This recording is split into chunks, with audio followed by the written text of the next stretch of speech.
ఈరోజు ఈయన ధర్మం గురించి పోరాడుతున్నాడు. నేను ఈరోజు ఒక గోవు సంరక్షణ కోసం పోరాడే ఒక వ్యక్తి ఒక గోవుని ఎత్తాలంటే, లేదా ఆ గోవుని ఒక హాస్పిటల్కి చేర్చాలంటే, లేదా ఆ గోవుకి ఏదైనా మెడిసిన్ ఇవ్వాలన్నా ఒక ఇద్దరిని తీసుకొని రావాలి. ఆ ఇద్దరు నాకేంటి లాభం ఆడికి వస్తే, నాకేమైనా 100 ఇస్తావా, 200 ఇస్తావా, 300 ఇస్తావా అని అడుగుతున్నారు.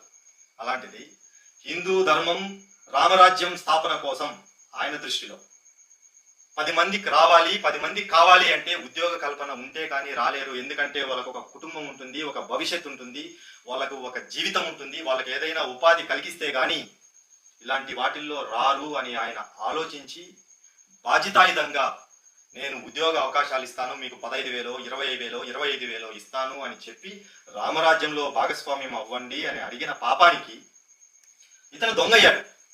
మీ దృష్టిలో ఒకసారి మీరే ఆలోచించండి, ఎంతవరకు నిజం, ఎంతవరకు అబద్ధం.